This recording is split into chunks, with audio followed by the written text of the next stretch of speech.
Piracy has long been the bane of the entertainment industry, with them fighting against it for years, calling it the same as straight up theft.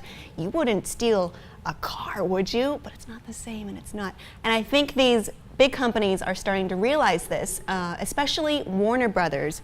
David Kaplan, chief of anti-piracy operations at Warner Brothers, is saying that he doesn't think of piracy anymore as stealing, but more as like maybe free marketing.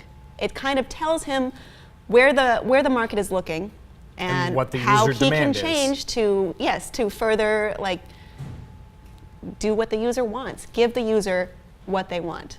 So they're meeting in Los Angeles at the Anti-Piracy and Content Protection Summit, which I think is hilarious. I think it's funny that he's going there and he's like, fuck it, piracy ain't that bad. Because most of the people there are like, we're not making enough money. We need more money. How do we stop these people that are taking all our money?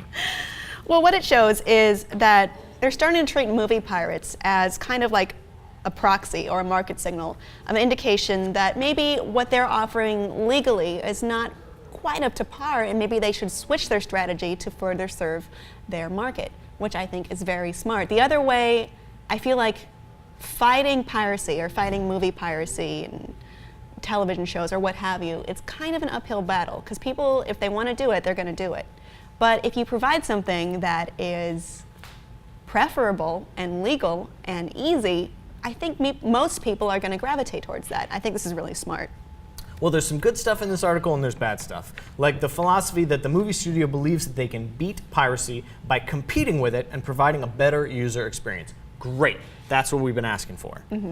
Like, instead of just, this is how much a movie ticket costs, this is how much a DVD costs, we've decided we don't want to pay those because they're exorbitant, and we're just going to take it for free because it's available.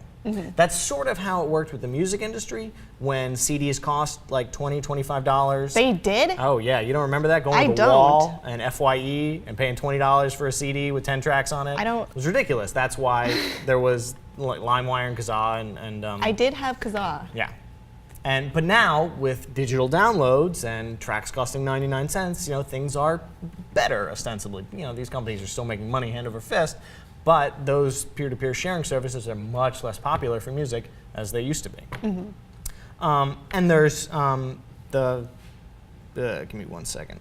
Oh, and there's the relaxing their rules on copyright infringement for like, fan service and doing stuff with, what is copyright information, but it doesn't compete with the feature film. So you're saying more like fan art, fan fiction, stuff like that. Like what you would find on DeviantArt or fanfiction.net. And I don't think it's not hurting them, it's not taking away from them for someone to express how much they love this property in an artistic way. I think that, if anything, that's more free advertising on top of the free marketing. And the companies are finally starting to understand that you don't want to persecute your fans. Right? Because they're the people who love it. They're the people who are going to maybe spend the most money on it. To pay the money for it, right.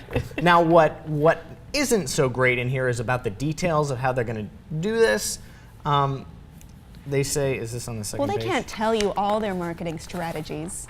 But maybe, you know how Louis C.K. famously put out his stand-up special for $5, and people were like, yeah, let's do it. Let's be a part of this. Wildly successful. Crazy successful. Didn't he make like $1 million very quickly? And all he did was give the people what they wanted, which was to cut out that middle distributor. And it saved them a lot of money, and he probably made about as much as he would have. He does the same thing with his ticket sales too for his shows. He doesn't go through Ticketmaster. It's like one flat fee for every seat in the house. People like that. Yeah. So I don't know what they're doing, but I would imagine it's somewhere along those lines. It's somewhat of a proven method, and I've been kind of waiting for his example to somehow affect the entertainment industry and how they distribute things.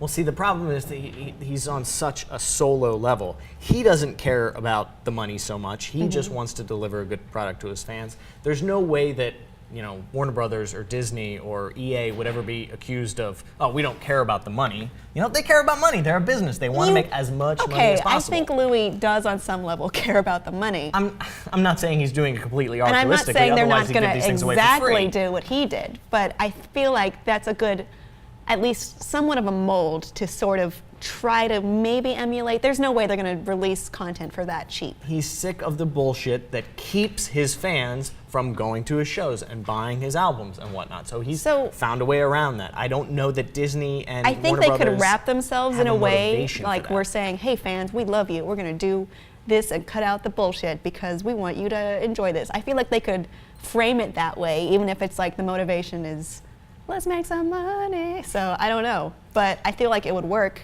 and I feel like people would like it just based on the example. The only idea that Kaplan had in here was, stopping with like going against the pirates and putting money towards the education of like, this is what happens when you pirate, and wouldn't it be great if we did this instead? And that's just making another like, don't copy that floppy. Look at my shirt. Which is apt for the shirt that you're wearing presently. But it was a complete failure. There was nothing that anybody took out of that video and videos like it, other than look how wrong these industries have it.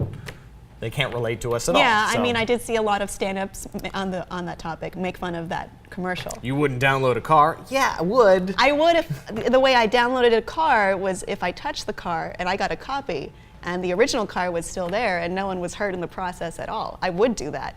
Yeah, if you can make a car from scratch, from nothing. Just appear. Yeah, that's great. Everybody should do that. Well, Holodeck technology. so we don't know exactly what they're going to do, but we do see at least that maybe the attitude towards piracy is changing in the big industries, and that's something interesting. I don't know what they're going to do with it yet, but I think it's a step in the right direction.